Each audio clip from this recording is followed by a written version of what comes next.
Good morning on what is a mild, grey and cloudy day. It is Sunday the 22nd of October. I've got a nice hot cup of tea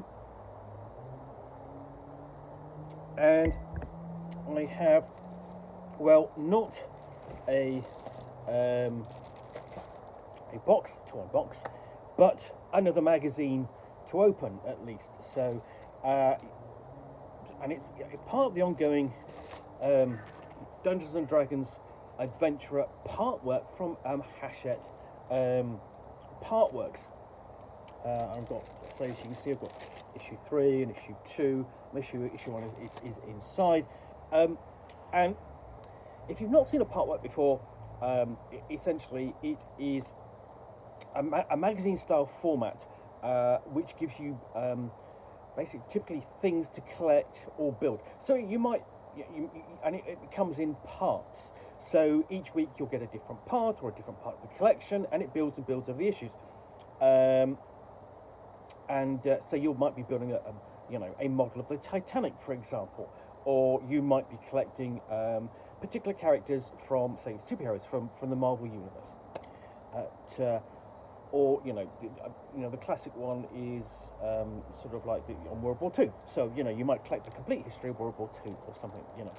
So D&D Adventurer is you learn, play, and explore the world of Dungeons and Dragons, and primarily Faerun and the Forgotten Realms.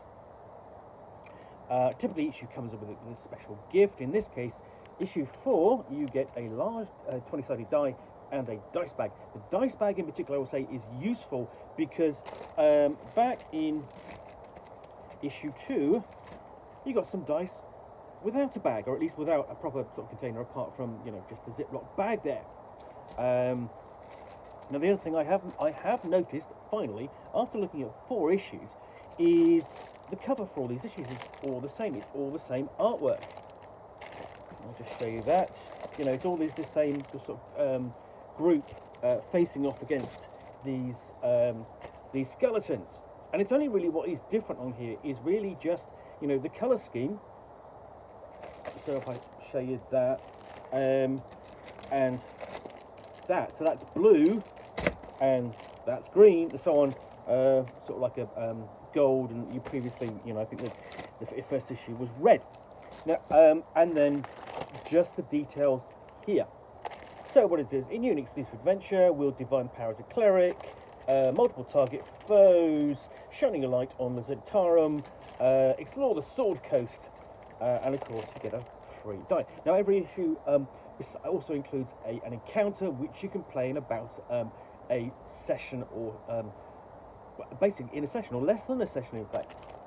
And it is said that these scenarios or encounters are won't be reprinted anywhere else, which is a shame because they're all set in around the Pandelver, making them compatible with the Pandelver and Beyond campaign, which was the most recently released campaign, updating the Lost Mines of Pandelver starter set back from 2014. Anyway, so let's have a look inside this issue 4, which is why I've got the scissors out.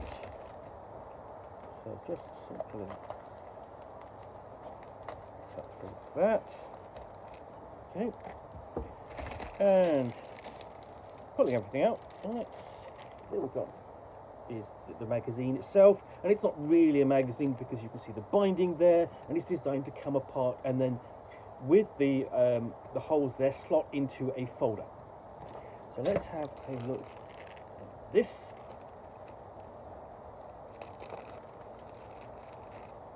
So you've got quite a chunky 20-sided die. It's all right, just and then a dice bag for it. Well, technically, I'm not going to call that dice bag unless you've got a lot of little dice. It's really designed for this. So when I said, "Oh, this is great," you can put all these in that. You probably just can just about. But I think really it's actually designed for just this die. So let's christen this correctly. It's not a dice bag, it's a die bag. So There we go. Slot that in. So yes, a little individual die bag for your 20-sided die, which I don't know whether the die itself is being very precious with itself. Anyway, let's move swiftly on from the feelings of the 20-sided die, an inanimate object, to the contents of issue 4 of Dungeons and Dragons Adventurer. So, ignoring the similar cover to the previous issue, we open up, we've got the contents page, which is broken down into sage advice, character creation, and lore. And the first section is on is continuing the spellcasting guide from the previous issue. So that this does actually build on directly from the issue. So we've got casting times and spell ranges, and following that by areas of effect before we get on to character creation, which this time is all about dwarves, so talk about dwarves in general, clans and kingdoms, and then dwarves of Faerun, the grey dwarves, and motivations there for God's gold and our ancestors. The character class under the spotlight in this issue is the cleric, discussing them as healers and warriors, and the divine agents, and so on. And we're talking about this essentially, in broader terms before we have a look at their clerical features, which doesn't mean stuffing envelopes. So spellcasting ability, divine domain, cantrips and spells, and so on. And look at one of the Decipher of Life at the bottom. And throughout as the issue, you've got tips. So, for example, top tip, spellcasting focus. It says clerics can use the holy symbols as spellcasting focus for their spells. Neither one is bonus proficiency. A cleric choosing the domain, the life domain, can wear heavy armor for better protection in combat. And then we move on to the locations, which is about the Sword Coast, expanding upon the general area up and down. The east coast of west coast of Forgotten Realms, and in and about Pandelva, basically because it's west of Pandelva. So we actually got not just part 1, that's part 1, we've got part 2, so you've actually got more content on region, and we've got a discussion here of Hallister's Blackcoat's Deadly Dungeon. So just giving you sort of a general background and explanation general of the region in which you're actually going to be gaming if you are playing the encounters in the individual issues. And the monsters here, and that of course it takes in the Underdark as well, because some of the adventures will take you underground, of course, into dungeons, but you can go further than that as well. Vampires are the monster under the spotlight. In particular, we have an image of Strahd, and a discussion of him, sort of like, Strahd von Zarovich there. And throughout, it is using the artwork that we've seen for Dungeons and Dragons 5th edition over the past 10 years or so. And, it's all very good looking artwork. So, full discussion of vampires, then we get into the Centaurum, essentially an unscrupulous shadow network seeking to expand its influence throughout the Forgotten Realms. So, this issue is really presenting a couple of, essentially giving a good overview of the region and presenting a couple of threats which, you can that presumably will come into play in future issues.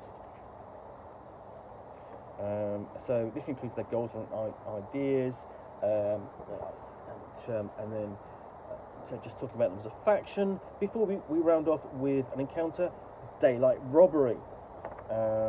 Players can use the pre-generated characters, of course, because you've got it back in issue 1. You've got a set of 4 pre-generated characters. We've got an encounter overview, and you're going to be the robbery concerns a caravan, a merchant's caravan, which is an absolute classic of the genre, to be fair, and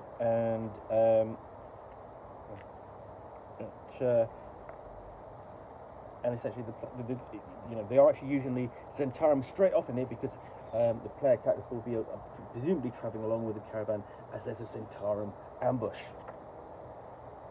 And you've got notes in here, so on, basically of dealing with the master Bella Branto, the leader of the caravan, and facing the threat with of the attack. Stats for both the commoner and the bandit conducting the attack, and then Eterine Zavari as the main antagonist for the encounter. So this is a bit more open, I think, in its use. It's not specifically tied down to a particular location, as with the previous encounters in the issues of Dungeons and Dragons Adventure. So, you could pull this one out and just drop it into your campaign pretty much as normal anywhere. But if you're running sort of like Pandalva and beyond, you really, or below, you really want to kind of throw this into the mix as well, because the neat little encounters, they can be played through, if you've got a bit of experience, in say an hour or so. If you're new to the game, maybe double that. But yeah, okay, nice little neat opportunity for role playing, and then play through a classic Dungeons and Dragons kind of situation. So that is Dungeons and Dragons Adventurer issue number 4. Anyway, I hope you have enjoyed this unboxing in the Nook. If you have, then please do click on the like button down below. And of course, if you've got any comments or feedback, I do appreciate you taking the time to post those. And lastly, if you want to be alerted to get more unboxings in the Nook, where you will see me out here in the Nook, typically with a box from which I will unbox a book or game or role-playing supplement and talk about it to the best extent of my knowledge for roughly 10 minutes or so, all of course accompanied by a nice hot cup of tea, then please do click on the subscribe button down below. Thanks again for watching another unboxing in the Nook. Be back soon with another one. Bye for now.